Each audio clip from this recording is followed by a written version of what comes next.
Hello, my name's Julian and this is The Secret Mind. Today it's another episode of my Unpunished, my police memoir working as a police doctor in the north of England. Here we go. Is there anything else you feel you need? I often offer this as a general closer. Matthew is a person who's already been seen by the crisis team the previous night. He's been to hospital. He's been discharged. He has a label of PTSD ever since some sort of attack and has the voices of his attackers in his head all the time. I just need help. It's a common plea. The trouble is, he's already in contact with all the teams that apply to him. He's already been awarded a diagnosis for his troubles. There's a chance it might even be correct, for all that nomenclature matters. And he himself does his bit. He trains hard. He tells me he takes maximum responsibility for himself. He's not particularly slipped through the net in any obvious way. Everything seems to have been delivered. And yet, when you see people for whom help changes nothing, you may recognise that somewhere along the line there has been some failure. If it's not failure, then we are definitely in the territory of we've done all we can land. I don't like it there. The climate doesn't suit. Of course, sometimes expectations of an organisational system, such as a publicly funded, free at the point of use health system, have to be aligned. Maybe that is what's failed. It may even be that the help he needs to be self-help. He may therefore need a guide. He will need doors opening. He will need a push, and likely a crash mat. So I have no intention of telling him to limit the possibility of how well he can get. I resent the negative suggestion. I wish people wouldn't do it to my patients. Is someone going to tell him to accept where he is, who he is, what he is? Probably, but it won't be me. Limitations of a system are not limitations of his potential. Don't get me wrong. I'm keen on acceptance. Big fan. Helping someone with acceptance is one of the most important things you can do, but it's different from settling. If someone goes through a door too quickly, you can still take time to show them around the interesting detail on either side of that same door. In fact, helping somebody with an adjustment strategy is not a hugely difficult thing to do. It just requires a bit of imagination. Unfortunately, that is something they don't teach. All of this is not a reason to fail to think a problem through. And after all, one of the ways onwards and upwards is to begin by expecting more. More from psychiatric services, more of the patient, and today, here, now, more of me. Everybody expecting a little more is not the only place to start, but it is a good one. If I'm teaching students, I frequently instruct them to expect more of their teachers, facilitators and workshop leaders. They should feel comfortable to challenge them, to pick them up on old, possibly out-of-date scripts, to throw backward and forward ideas that don't seem to fit their current reality, to give them a hard time. And they should detect vanity, to rub their noses in it. It pushes the guide to deliver, and not from a position of inflated status. It's the same with the patient.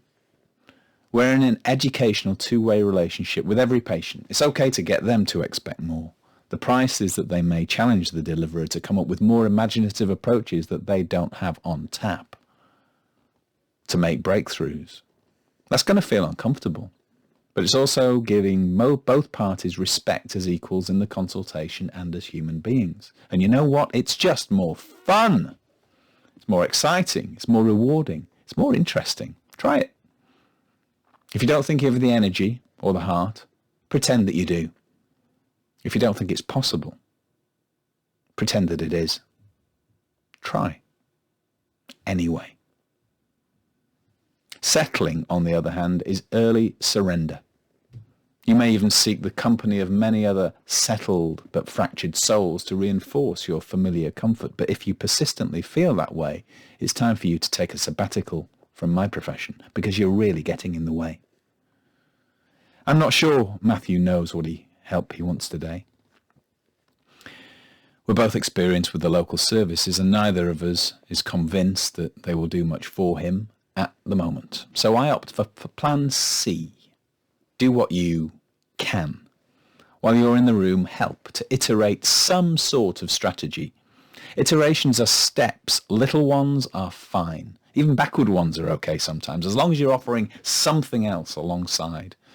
We discuss new directions, new things to try. He tells me how chit-chatting about the bad times for hours on end with counsellors made him feel worse.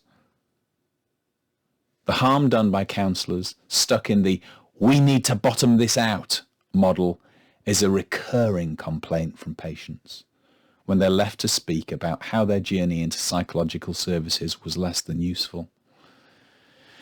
I endeavour not to criticise mental health personnel, but it isn't easy.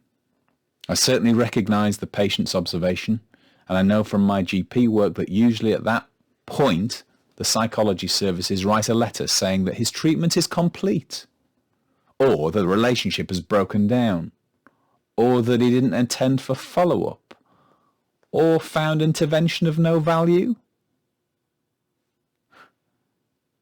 Never does that letter own the problem, and almost never does it mention the word failure. When the only tool they have is a hammer, you better take cover. I still wondered what Matthew meant by needing help today. He was unable to articulate it for me. Today didn't look like any todays of the past, so he had no picture of it to share. And who doesn't want a quick fix? What doctor wouldn't want to prescribe his problems away? But quick fixes tend to be addictive and without much substance. You don't need a quick fix. You need a steadily evolving, supported strategy. You need games to try and someone to play with so the journey is appealing, not a visit to somebody with checklists to spare. When you're being marked by a checklist for psychiatric diagnosis, points make prizes each time you do the checklist, each time you're asked about self-harm. Such ideas can penetrate deeper in and be normalised, acceptable even. If you're short of newly generated options to try, you may even favour these dark strategies over perceived tougher routes. We're told that if we learn a fact 5 times, it stays with us forever. Suddenly asking somebody dozens of times if they have thoughts of killing themselves doesn't seem so smart. These checklists don't allow for the enormous power of suggestion, particularly in the vulnerable mind. Bad feelings can easily become highly accessible. Counselling doesn't tend to take an approach which attenuates or somatically relocates those feelings in order to maximise good outcomes. Even pushing it out of the way with a substitute strategy of some kind would be kind of something. But ask a person to repeatedly relive the more desperate areas of their difficult lives is cruel. When a doctor approaches them in a police cell, they're already primed and angry. They're expecting more of the same thing. It behooves us to do something better. When people are encouraged to over-rehearse pieces of pain, eventually it can all become too much to bear. The Tom Cruise movie, Edge of Forever, was released in the USA with the title Live, Die, Repeat. This is what's happening. So I'm not usually unhappy when a patient has discharged themselves from a psychological counsellor who's been doing this, because there's a chance that they've displayed the initiative to escape and survive. Ask a person if he's going to kill himself today. Then ask 99 times more, and you make that plot accessible to him. The seed is planted. This isn't a Philip J. Dick novel, so nobody gets Minority Reported. This isn't Agatha Christie's Death by Suggestion. Nobody is guilty, but harm has been done.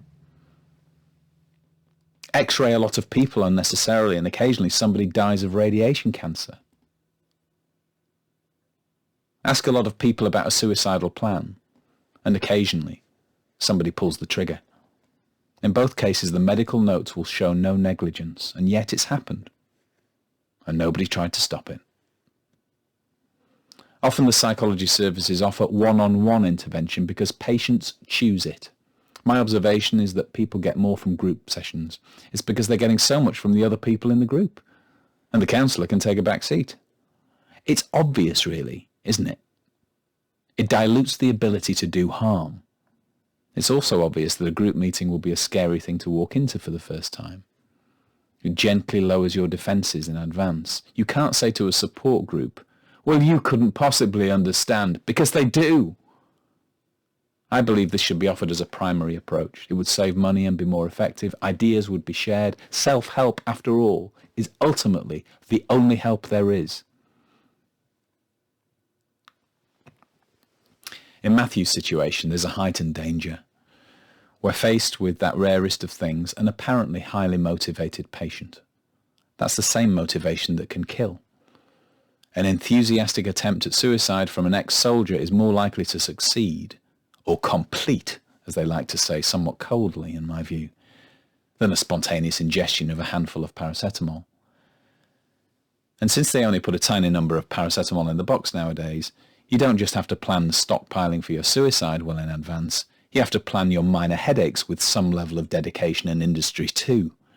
The fact is that psychologists are not monitored for quality. When harms come home to roost, they appear somewhere else, surface in someone else's office, somewhere pleasingly remote, delightfully distant.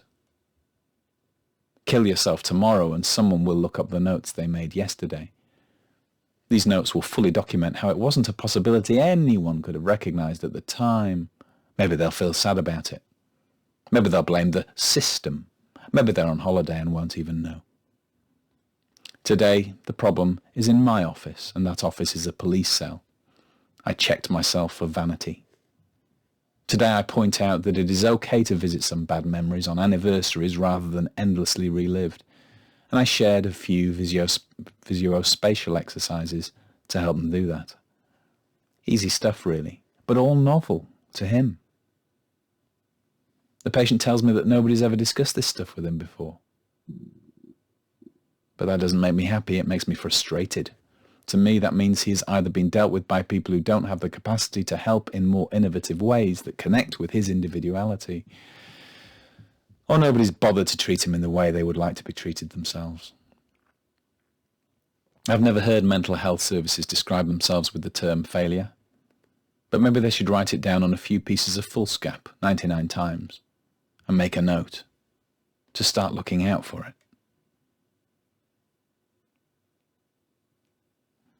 See you tomorrow.